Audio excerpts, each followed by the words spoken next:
Welcome to Module 5, Feminism and Equal Rights. What we're going to do in this module is take a look at the rise of the women's rights movement, or what's known as first wave feminism. Now, a big part of the women's rights movement of the 19th century was a reaction to the cult of domesticity that we'd already talked about. This Victorian ideas of the place of women, that women were inferior, that women were only supposed to stay home, these types of things. Women, as you progress through the 19th century, especially after the American Civil War, were getting very tired of this system and starting to rebel against it. And so large numbers of middle-class women had joined societies for social and moral reform. They were allowed to do this during the Victorian period because you want to make the world a better place in order to raise proper children. And we had talked about this in the last module. And so they joined various groups. Abolitionism, or trying to get rid of slavery, was a big draw for a lot of women because they became active, they became public. Other women would campaign to improve the lives and save the souls of prostitutes, and we had mentioned how prostitution had gone way up during the 19th century, and so various women started working on this, trying to get young women out of prostitution, and so this allowed them to be in the public. Many started working on increasing the wages of working women. Women were working more and more as a result of the Industrial Revolution, and we'll talk more about income inequality later in the semester. But for now, they started trying to push for women getting paid a decent wage, getting paid more comparable to men, these types of things. They also started to campaign for expanded employment opportunities, more jobs for women, more variety of jobs. And so they started pushing out into this area a lot more. But the big one that a lot of women got involved in was the temperance movement. And so temperance was this idea of curbing the drinking of alcohol in the United States. Now, temperance, when it started in the 19th century, was pushing for a drinking in moderation. Drinking had gone up considerably due to the Industrial Revolution and other issues that were going on. And so by the time you get to the mid-19th century, the average consumption of alcohol per capita was 1 gallon of liquor a day. So that was the average. And so they were trying to cut back on that. But as time went on, women started pushing in the late 19th century, not just for temperance, but pushing towards prohibition itself. And so these movements started getting going, and an immense amount of women were involved in them. Now, two of these women were Elizabeth Cady Stanton and Susan B. Anthony. Now, there are a lot of women's rights activists during this period, or what you would call first wave feminists, and some of your videos talk a little bit about this, your book talks a little bit about this, and so I'm just going to hit just a few examples here because there is a large number of them working in this area. But two main ones were Elizabeth Cady Stanton and Susan B. Anthony. And Elizabeth Cady Stanton was involved from the beginning, and she was attended the Seneca Falls Convention in 1848, which was a women's rights convention where mostly women, but a few men went to it, started talking about that women needed equal rights. They needed to start doing something about this. They rewrote the Declaration of Independence to add women to it. And so this started moving. Now, Susan B. Anthony was a colleague of hers. They worked together. They were good friends. And some of you may know Susan B. Anthony because her likeness was put on a dollar coin that didn't really take off too well, mainly because they made it the same size as a quarter. But both of these women became extremely active in equal rights and pushing for equal rights for women. And what did they want? Well, first of all, they wanted divorce rights. They wanted women to be able to have the right to divorce their husbands as easily as a man could divorce his wife. And so the way it worked in the 19th century is a woman could be married to the most abusive, alcoholic husband who beat her on a regular basis, and it would be extremely difficult to get a divorce. They wanted equal rights in that. And along with that goes child custody rights as well. They wanted equal property rights. They wanted women to be able to own property in their own name. Due to the Victorian system that was set up, a woman could not own a business or her own home unless there was a man's name on the deed. They wanted equal employment, both in jobs. So they wanted women to be able to do jobs that they're not allowed to do. Doctors, lawyers, bank presidents are just a few of those choices, but there's a lot of others as well. Because during this period, there were men's jobs and women's jobs, and you couldn't have the other one because of your gender roles. And they also wanted equal pay, that if a woman does the same work that a man does, she should get the same pay. And so they started pushing for that. That if a man was getting paid $1 a day, a woman would be getting paid maybe 30 cents to that dollar for doing the exact same job. They wanted equal education. Both of these women were college educated. However, most women were not. And so they wanted access to colleges so that women could move up, get these degrees all the way up through higher education. Now, they seemed anti-church, especially Elizabeth Cady Stanton. However, they were not. What they did speak out against, though, was the male patriarchy and hierarchy in the churches, that women could not be priests or ministers, that women were not in any leadership roles in any of the churches, and that men were male priests and ministers were preaching from the pulpit that women were inferior because the Bible said so. And they disagreed with that and wanted to stop that type of thing. And so therefore they were labeled as anti-church or anti-Christian. Now, they wanted suffrage. Both of these women and many of the others did too, or most of them did, but it was only one small part. And to Elizabeth Cady Stanton, for example, suffrage was part of it, but she felt you had to fight for all of it. And suffrage, being the right to vote, she felt that was important and you should get it. But if that's all you received, the other changes wouldn't happen necessarily very quickly. And so she wanted all of it at once. Now, later women's rights groups in the 1890s and into the 20th century started focusing on women's rights as suffrage only. That was their major focus, with the belief that if women got the right to vote, they would get equality across the board. Stanton disagreed with this, and she was right, because women would get the right to vote, but many of these other things were still very slow to develop. And so in 1890, the National American Women's Suffrage Association was formed, focusing on giving women the right to vote. And so there was a big push in this direction, working at the state level, working at the national level, and you would start see a few states giving women the right to vote. Wyoming, Utah being a couple of the main ones. These would be later revoked and then given back. And so there's a lot of fluctuation going on here. And so the women's movement then, as I said, started to focus more and more on this right to vote as you move into the 20th century. Now, all of these women campaigned, they were arrested, they were seen as not being proper Victorian women because this is not what they were supposed to be doing, but they continued to do it, they got in people's faces, they demanded for change right now.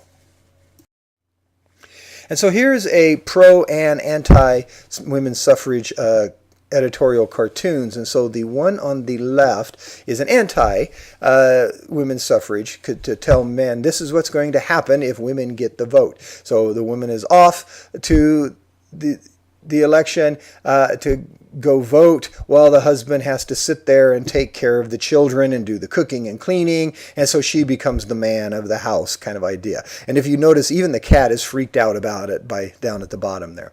On the other side is a more pro-women's suffrage idea, which kind of is a little derogatory towards women as well, but it is arguing that women should have the vote, because if you look up at the top, the women's sphere, they're saying that because women do not have the right to vote, all they're interested in is gossip and fashion, and they want more than that. They'd be better citizens if they were given more than that. And so down at the bottom, then you see women voting. They're respectable, they're educated, they're moving into all of these areas.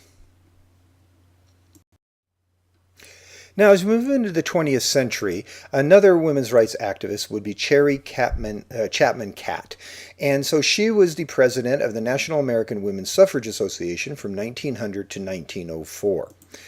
And she would do a lot of work in organizing movements to give women the right to vote, putting pressure on politicians. And so in 1904, she organized the International Women's Suffrage Alliance. She also had earlier on helped start the National Consumers League in 1899, and some other women were doing this as well. And what this is to put pressure on politicians and businesses as women as consumers. Women do a lot of the shopping, they spend a lot of the household money, and so they have this clout over purchases and business. And so they decided to form this group to try to use that. You also get the Women's Trade Union League in 1903 to start unionizing women to get them organized for better wages. And this group would work to limit women's work hours. And the idea was to push about it that the women would have to go to work. So working class women would have to work 12, 14-hour days, then come home and take care of their children and all of this. And so they started pushing to get more of a 40-hour work week idea. And so Cherry Chapman Catt was very involved in this. And so because of these efforts by all of these groups, by 1908, the states had passed 19 laws limiting work hours and abolishing night work for women. And so they were able to get some labor reform for women as part of all of this. And Cherry Chapman Catt was central in this work. Now another women's rights activist that's not talked about often because of her political views is Emma Goldman. Now, she was an anarcho-communist organizer, and she advocated for an integrative philosophy of women's liberation, anti-capitalism, and anti-authoritarianism. And so she was a much more radical branch of the women's rights movement of the day. She had advocated free choice in sexual relations, mainly that women should be able to choose their partner, that you get rid of the double standard, that a man can do whatever he wants sexually, but a woman can't, so she was wanting to equal that out, and she wanted more access to birth control. Because one of the ideas here, and we'll talk more about this in a minute, is that women had no choice in having children, married or not. If a woman became pregnant, she had children, this bound her down. She had no choice in how many kids she could have. It was always up to the husband or by accident. And so there's starting to be a big push by some women's rights activists that if women get to control their own bodies, control how many children they have, this frees them up and liberates them. And so in 1906, Goldman would publish Mother Earth, a monthly journal in which she covered current affairs from an anarcho-feminist perspective, so a much more radical feminist movement. And on February 11th, 1916, she was arrested and imprisoned again. She had been imprisoned several times for various protests and other things, but this time she was imprisoned for her distribution of birth control literature. Spreading literature on birth control to women was deemed as offensive and against the law, and so she was arrested. Now, another women's rights activist of the early 20th century that really did focus on women's bodies and birth control was Margaret Sanger. Now, she campaigned for better sex education for men and women, for boys and girls, but especially women. She argued that women should have access to birth control because it is their bodies and they should control it. Now, she was educated as and worked as a nurse, so she had a medical background. She was not allowed to be a doctor, even though she wanted to be and had the skills to be, because she was a woman, because it was extremely difficult for a woman to become a doctor. There are a few exceptions to this, but they are rare. She believed the availability of birth control was important in women's lives and women's health, that birth and not knowing enough about birth and prenatal care and postnatal care and all these things were destroying women's health, and that women who were expected to have 8, 10 children as a regular basis here was ruining their health, stagnating their lives, and they had no choice in the matter. And the idea was that if a woman decided that she wanted to have 10 kids, then that was her choice. But women did not have that choice. It was forced upon them. In 1912, she would dedicate herself to the distribution of birth control information and started distributing it. And this is where she would come in foul of the Comstock Act of 1873. And so handing it out was one thing, but she also started mailing it through the mail. And according to the Comstock Act, if you mail obscene material through the mail, that it's a federal offense and she could be arrested. And they determined that birth control information, because of what it was talking about, sex, then that was obscene material, and so she would be arrested. She also wrote articles on health for the Socialist Party paper, The Call. And she wrote a couple books that were very popular among women of her day. What Every Girl Should Know, 1916, which takes a look at what women should know about birth, about sex, about life, relationships. And then What Every Mother Should Know, 1917, which is now that you're married, you're having children, how do you take care of your children, how many children should you have, post and prenatal care, all of these types of things. So in 1913, she would go to Europe and found a paper there, The Woman Rebel. She had a lot more freedom in Europe than she did in the United States. On her return, she was arrested and indicted for mailing obscenities, her birth control information. She would go to prison, go to jail. She would later get out. And in 1914, she continued her campaign and founded the National Birth Control League.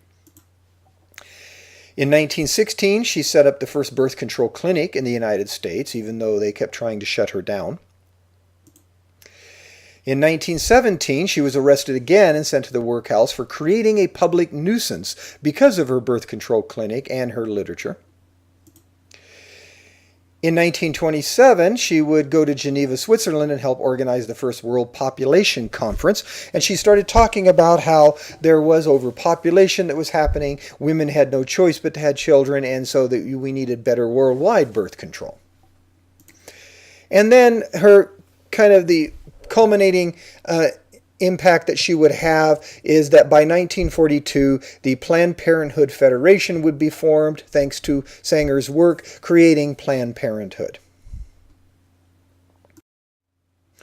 Now, as you move into the early 20th century, right at the turn of the 20th century, I wanted to mention of how women were viewed. And so the Victorian age is dying out, but it's still not completely gone. And so the personification of the feminine ideal that was being put out into the public through popular culture was known as the Gibson girl, which you can see here to the right. And this was portrayed by an illustrator, Charles Dana Gibson, during the first 15 years of the 20th century. And the thing about this is there is no Gibson girl. She was a creation of him. She was an illustration. This is not a photograph. And so he created this image of what was the perfect woman coming out of the Victorian period, and this caught on in fashion, in popular culture. And so there's a lot of pressure on women to conform to this standard again, even though they're starting to move out of that Victorian period. Now, World War I would come along, and it really did take World War I to change things in the United States towards women's equality. Now, when World War I broke out and the United States entered the war, and this happens in Europe as well, an immense amount of men go off to fight the war. This causes a labor shortage, and that women then are allowed to go to work more often than they had done before. They were allowed to do jobs that they were not allowed to do before, and they got paid better than they'd ever been paid. So it was a huge boost to the women's rights movement, or first wave feminism.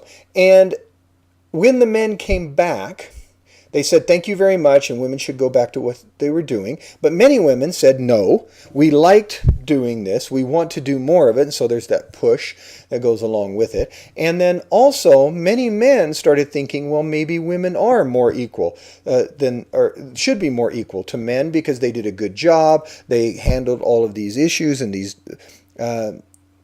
occupations. And so what happens then is that after World War I, the push to give women the rights to vote starts moving and picking up speed.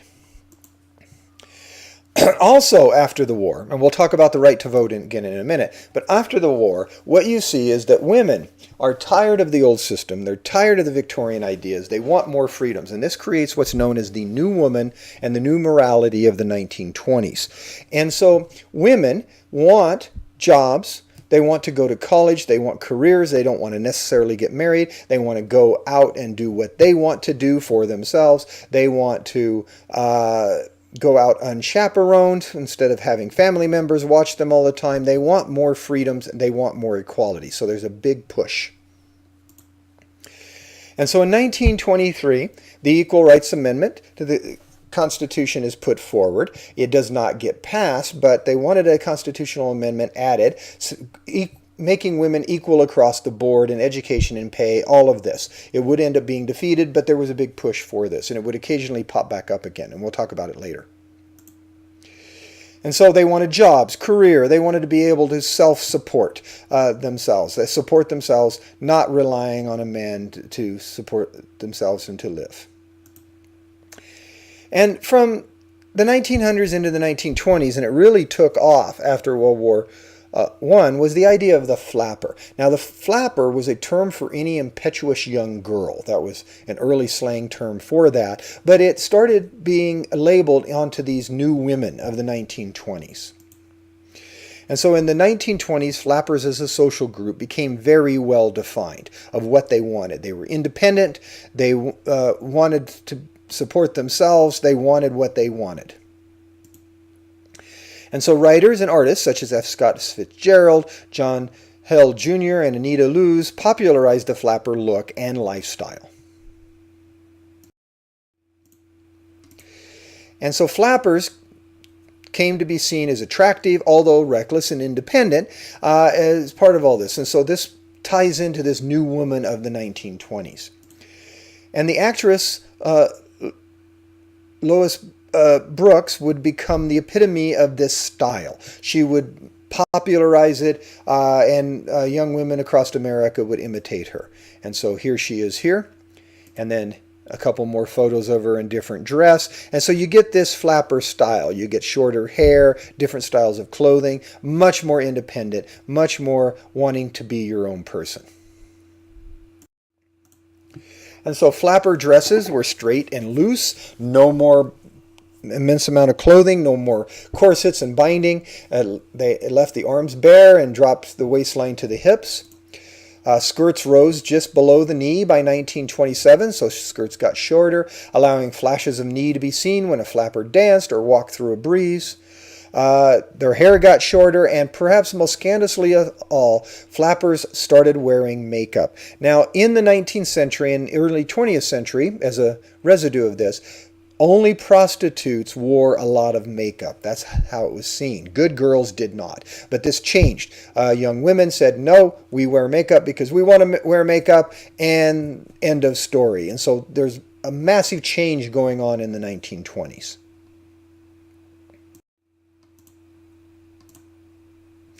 Now, women's suffrage, back to voting, was finally guaranteed by the 19th Amendment to the Constitution. And here you can see it being signed from a newspaper article. And so it would pass by congressional vote in May and June of 1919, just after World War I. And it would be ratified by 36 states in little over a year. So by the time you move into 1920, it's getting ratified. Women now have the right to vote. And this is why they pushed forward to try to get the Equal Rights Amendment added to the Constitution, even though they were not able to. Now, World War II comes along, and so in between, so you got this new woman in the 1920s. 1930s, the Great Depression is happening, and the women's rights movement slows down a bit during this period, mainly because people are just trying to survive as part of it all, and everybody has to work to try to survive, and so things slow down a little bit, but there is progress being made. And then you move into World War II. And World War II is a much larger version of World War I. More and more women go to work while the men are fighting the war. There's women are doing jobs they've never been allowed to do again, or and get better pay. Women are now in the military wholesale. They're not in combat roles, but they're in support roles. They're doing transport, nursing, communication, all of these types of things. You have women making all of the weapons of war. This is where we get the whole Rosie the Riveter idea. And so there's this big push about women being equal now. And so take a look at the clip in the module about women working in World War II. And kind of explains a little bit of this, but it also shows the fear that goes along with this, because women are becoming equal very quickly, and this is making many people, especially some men, very nervous, very unsure of themselves. And so there is going to be a pushback to try to alleviate these fears and move back to an older system. And that pushback in the United States is the 1950s, the culture of the 1950s. And what happens after World War II ends, and as you move into the 1950s, a sort of more modernized Victorian period comes back in. There's a real push that men go off to work, women stay home and take care of the children. Of course, you're living in a suburb with a one-car garage and a white picket fence and 2.5 children. I don't know what you do with a half a child. Really 2 to 3 children. It becomes the norm. And so the husband goes off to work in the public world. The wife stays home, cooks dinner, and everything's nice and tidy when he gets home. And this is the world of the white middle class. And so there's this pushback that this is the perfect ideal, this is the perfect family. And so the image of the 1950s was conformity. People did not want to stand out. It's conformity and consensus. The idea was that everybody was alike. Everybody thought alike. Now, that's not true at all. And the 1950s had an immense amount of unrest going on in it. There was not this conformity. You had the civil rights movement exploding because of the racism in the country and segregation, and we've already talked about that. But the idea was that everybody's supposed to conform, and it really was a push on a white, middle-class idea, suburban idea, that was the perfect family, the perfect ideal, the way people were supposed to be. And TV went along with this. Television would appear in the 1950s and start pushing this perfect world of the white middle class. Everything was ordinary and average. You wanted attractive but not sexy. Attractive is good, sexy is bad. And so this whole concept is being pushed by TV as well. And so that brings us into what we call the father knows best or leave it to Beaver syndrome. And so it's based on these family sitcoms that are this idea of what is the perfect family. And so you have Fathers Knows Best, which is the first photo off to the left, and then Leave It to Beaver. You get other shows like the Ozzie and Harriet Show and the Donna Reed Show. These are not the only ones out there, but these are 4 of the biggest ones. And so in all of these shows, you had the perfect white suburban middle-class family. Dad goes off to work. Mom is a housewife. You have 2 or 3 children. And so Father Knows Best has 3 kids, but Leave It to Beaver, 2 children. Donna Reed, 2 children there in the middle. And Ozzie and Harriet, who the children are not pictured, have 2 children as well, 2 boys. And so the idea of this is that children get into trouble, not real trouble, nothing serious, no drugs, no sex, no alcohol, no violence, none of that stuff exists, but wacky things. You go through the motions to figure it out. By the time Dad comes home from work for dinner, that he's helped solve the problem. End of episode. You start all over again next week. And so I want to talk about each of these just for a minute and start with Father Knows Best. They're the top picture on the left, and it's their 3 children. Now, I don't believe that he knew the names of his 3 children. I think he forgot them because I cannot find an episode where he called them by their actual names. He would call the son Buddy or Bud. He would call the eldest daughter Princess and the youngest daughter Kitten. And that's pretty much all he ever called them. The mother knew their names, and she would use actually their full names when she was upset at them. Some of you may be familiar with that. And so you get this idea that he's really there as a good father, but he's kind of distant. Then we get to the Leave It to Beaver show down on the bottom. And I mean, who nicknames their kid Beaver or the Beeve anyway?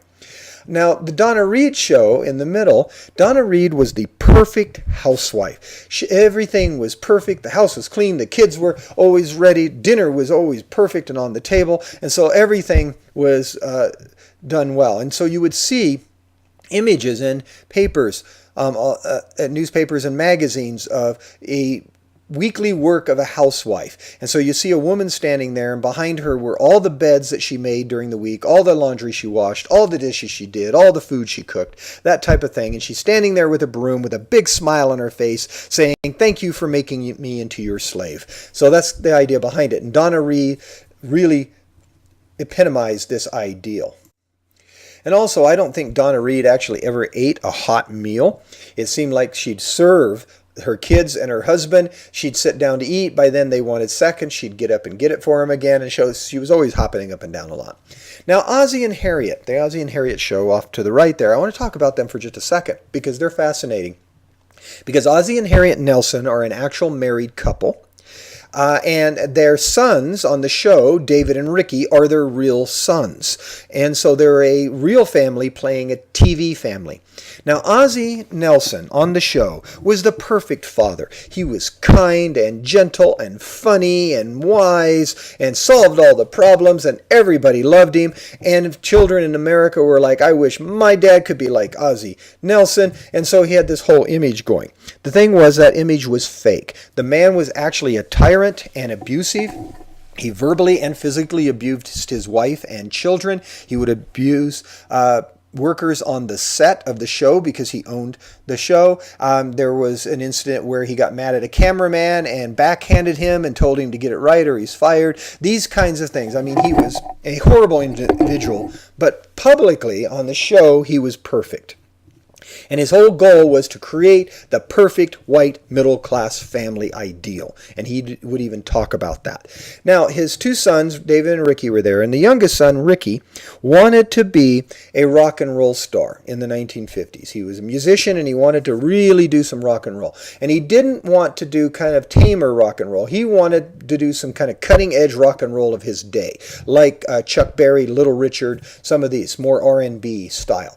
And so he really wanted to do that. And his dad, Ozzie, said, "Yes, you should be a rock and roll star, but you should be a rock and roll star of the white the right kind, a white middle class kind, not those black that black music. You're not going to play that black music." Ozzie Nelson was also a bit of a racist, and so he forced his son to perform and record music that's a bit tame, a bit kind of normal and not really cutting edge at all. Well, Ricky Nelson would go through some trouble, become a drug addict. His father would die. He'd go to rehab, get cleaned up, and then he started making his own kind of music and did come out with a new album that was more cutting edge. He was really trying to do it, but then sadly he died in a plane crash, which is what all good rock and roll stars of the 50s should do, I guess.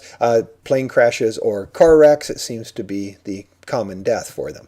And so these shows were a major pushback against these ideals that were these changing ideals that women were more equal. And so it's a modern Victorian type of thing going on here. And so the idea was to get things back to normal, slow down the change and the equality movement. And so what that would then create as a backlash would be the second wave feminism in the 1960s and 70s. And we will start with that in the next module, bringing us up to today.